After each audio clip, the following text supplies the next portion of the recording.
23 countries around the world. We're the largest purchaser of certified fair trade coffees in North America. Last year we purchased about 20 million pounds of fair trade certified coffee.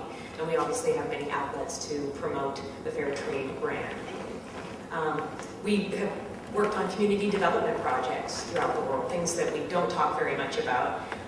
Working along with and collaborating with our suppliers who help us implement programs around health, water, and community improvement projects that could be related to coffee infrastructure, milling and washing stations, for example.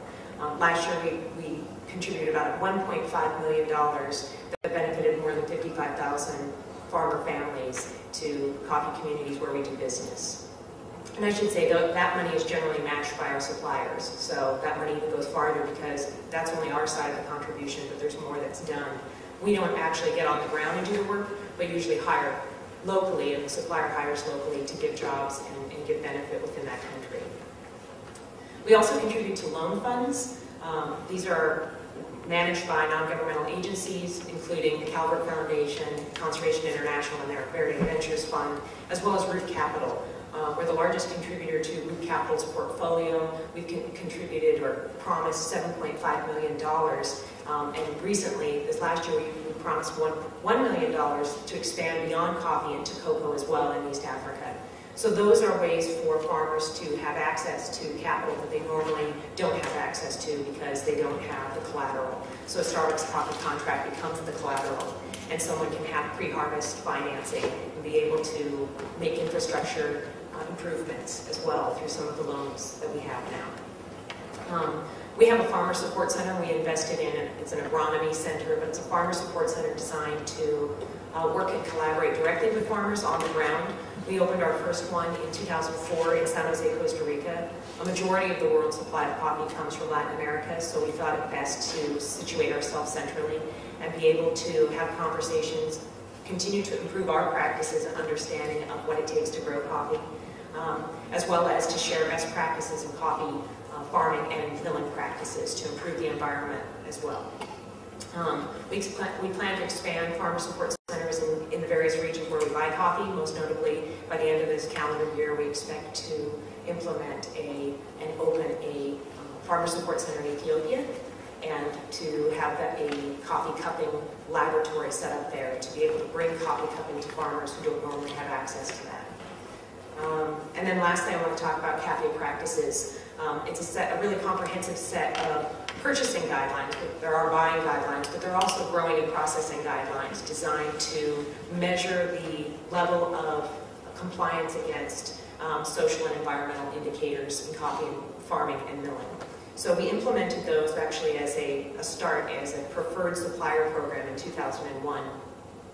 We received a lot of stakeholder feedback over the course of the pilot phase. It was a pilot program. We worked with Conservation International, Scientific Certification System, Fair Trade Organizations, Oxfam, and learned more about what is it that we need to do to strengthen that set of guidelines. And then in 2004, we introduced the guidelines and rolled them out to our supply chains and had a lot of training. We also needed to have scientific certification systems. They're the auditor for cafe practices. They had to train and approve and train a lot of the independent inspectors, the whole series and kit of independent inspectors who are hired by the supply chains to verify them against the set of indicators. And in 2007, based on stakeholder feedback, we again revised the guidelines.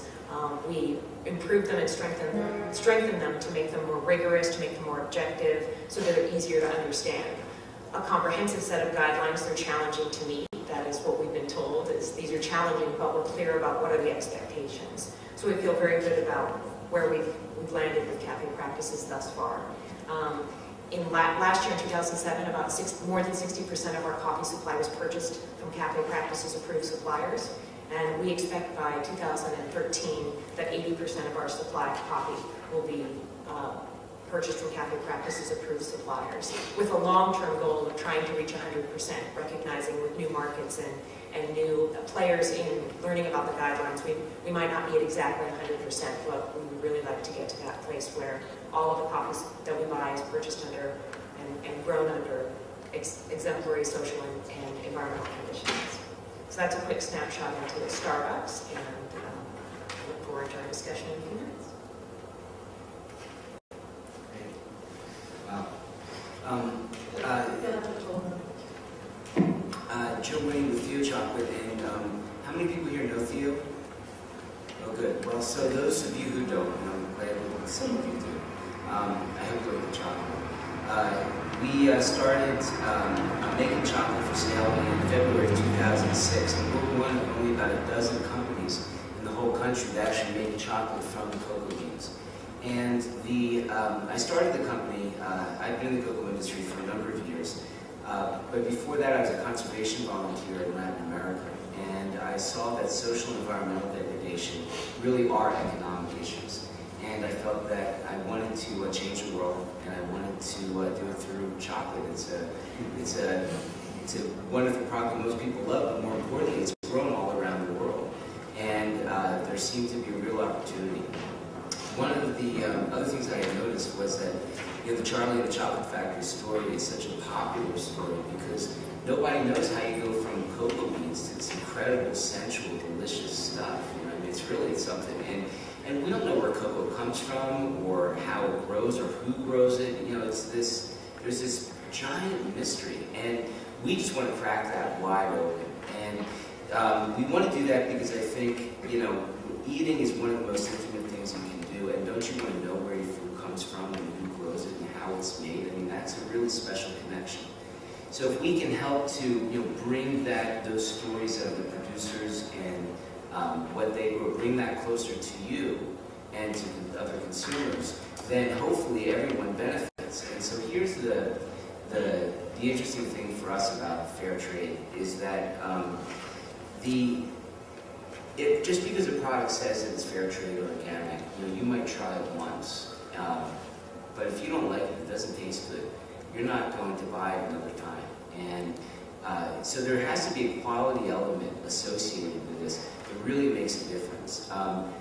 We don't believe in paying someone for a product or an ingredient that may be substandard or not very good, but just because they have good labor practices. That's not enough for us, because that's not a sustainable business. In business, we have to produce a product that you want to buy every single day and hopefully eat a lot of.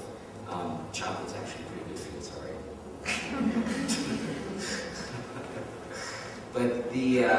And so quality is what we're really paying for. I mean, that's the premium that's associated. And so Theo is committed to fair practices, environmentally and socially, but we're also committed to high quality, because if there's not high quality, nobody's going to buy it again. So when I first went to Africa and did a lot of development work in cocoa over there, I thought I had seen poverty when I was in Latin America, and I quickly learned that I hadn't. And what I saw was absolutely shocking. Cocoa farmers, I've been to a lot of farms, especially in Africa, where most of the farmers don't really know what chocolate is when you first show up. They've never tasted it. And I remember, they ask you, so how much are you bring a chocolate bar packed in ice, days back at farms, and you finally take it out of the ice, case. Someone says, well, I remember the question, how much is that? And I said, well, it's about $2. And they said, well, we can feed our family for a week on that. And so it really hit me hard what a luxury product this is.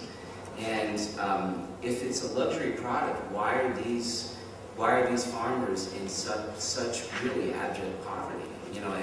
And who's making the money on this, and where is it really going? And I understand that the business has to be profitable to survive, and it's expensive to make stuff and expensive to market it.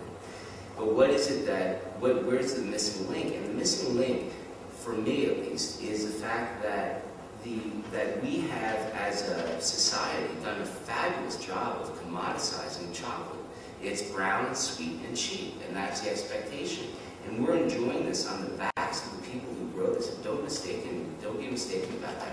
They have very little choices. Many of them are sharecroppers, so they have to actually give up half of what they actually make. They're not able to invest in their farms, so their yields are going down. It's been deforested for the most part.